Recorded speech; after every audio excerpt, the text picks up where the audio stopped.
Bonjour à tous, vous êtes sur Prise de conscience.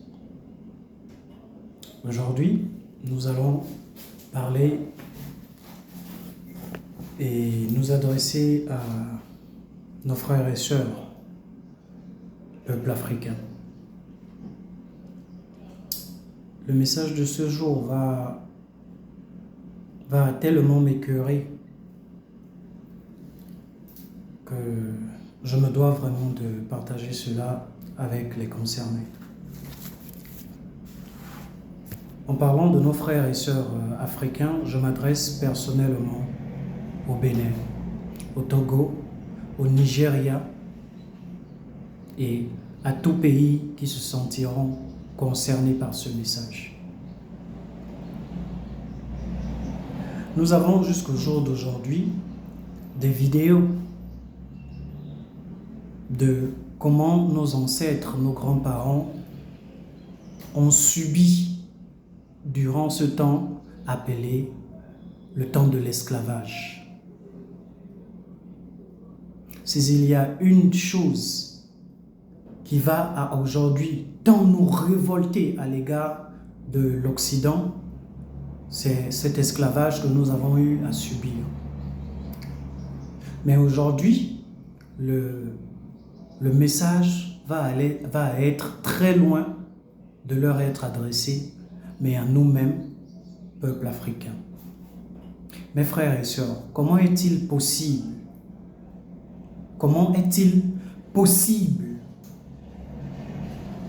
que nous-mêmes, aujourd'hui, pour ne pas dire vous-même, après avoir dans les consciences ce que nos grands-parents, ce que nos aïeux ont subi avec ce mot esclavage, comment est-il possible que vous vous permettez de prendre des êtres humains comme vous, des enfants, vous allez à leur payer de sorte à ce qu'ils travaillent pour vous à votre guise. Pour vous, ils deviennent des animaux, plus des humains. Et ils deviennent vos esclaves à vous. Je veux savoir réellement qu'est-ce qui se passe en vous. D'où vous vient cette haine à l'égard des êtres humains comme vous-même. Comment est-il possible qu'un être humain noir puisse avoir autant de haine pour un autre noir, de sorte à le payer et qu'il devienne son esclave à lui? Est-ce que cela honore réellement nos aïeux?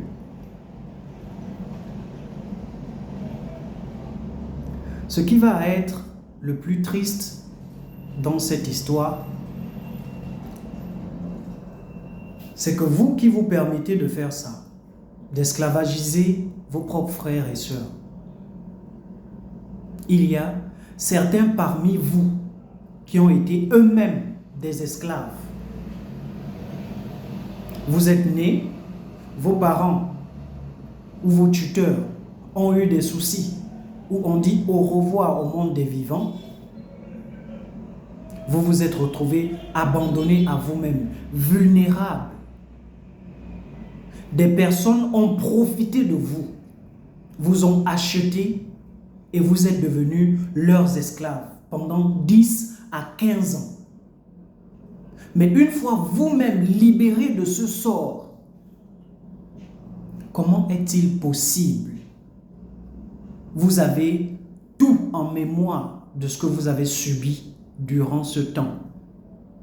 Comment est-il possible que vous-même, une fois libre, vous puissiez à vos tours payer un humain et le rendre votre esclave? Dites-moi, c'est quel miracle? Parce que la personne la mieux indiquée pour expliquer ce que l'on ressent quand on fait face à une circonstance comme celle-là n'est nulle autre que celle qui a déjà subi cela. Mais vous, au lieu de vous concerter et commencer à militer de sorte que ce genre de cruauté ne puisse plus persister parmi nous, vous vous donnez cette autorisation à votre tour de faire subir ce que vous avez subi et des fois même pire que ce que vous avez subi, tellement cette haine, cette rage est encore en vous. Mais laissez-moi vous rappeler ceci. Ces personnes à qui vous faites subir cela n'ont rien à voir ou ne sont pour rien du sort que vous avez subi. Au contraire, après être sorti de ce genre de circonstances, quand Dieu va mettre fin à ce genre de circonstances dans vos vies, vous devez vous battre de sorte que ce genre de comportement soit banni de nous. Ce qui va être déplorable dans cette histoire est que vous allez dans les églises, vous allez dans des appartenances, vous parlez du paradis, vous parlez de bénédiction, vous parlez et vous parlez.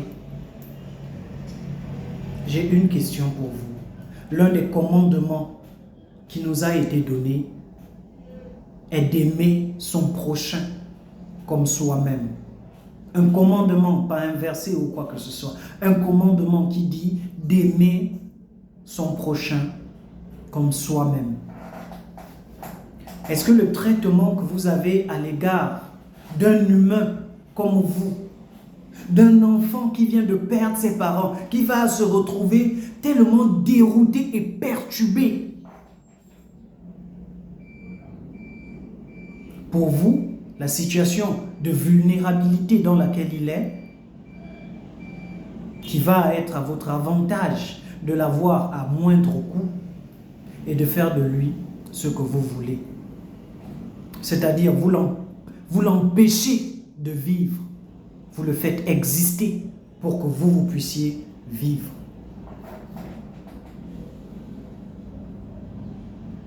On parle du paradis. On parle de Dieu. Avez-vous une idée de ce que cette personne vit? Si vous, qui vous permettez de le faire, si jamais on vous donnait le pouvoir de Dieu, que ferez-vous à votre égard? Ça, je vous laisse avec vos consciences. Je vais à vous le dire parce que récemment, une affaire de 4 à 6 mois de cela, j'ai eu à converser avec une jeune fille de 14 ans qui se trouve dans cette situation. Le plus triste dans l'histoire est que la personne qu'il a aujourd'hui comme esclave au sein de chez elle a elle-même été esclave. Au fait, les mots, les termes et les expressions que cette jeune fille a eu à me dire, je vais à vous dire que ça prête à pleurer. J'étais en larmes intérieurement. La jeune fille va me demander comment est-il possible que Dieu permette ce genre de choses? Comment est-il possible que je n'ai que 3 ou 4 ans et Dieu permet que mon père meure? Et comment est-il possible que cette dernière avec qui je suis aujourd'hui est ma parente éloignée, mais va me traiter avec tant d'animosité? Elle me fait dormir au salon. C'est moi qui fais tous les travaux de la maison. Je suis minimisé et traité comme une esclave, jusqu'à même par ses enfants, qui s'avèrent à être mes cousins ou mes cousines.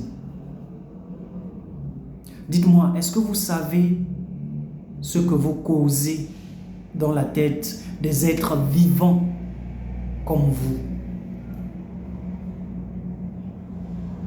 Mes frères, s'il vous plaît, j'appelle à vos consciences. J'appelle à votre humanisme, cher gouvernement.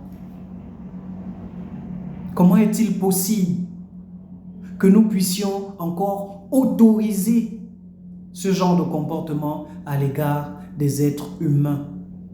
comme nous-mêmes. Chers frères, vous qui le pratiquez, s'il vous plaît, que vos consciences vous interpellent, que votre vécu vous interpelle. Vous n'êtes pas éternel. Vous avez des enfants. Si jamais vous allez à vous séparer de votre enfant et votre enfant va se trouver dans cette situation, comment vous sentirez-vous en tant que père? Je vais vous laisser. Merci.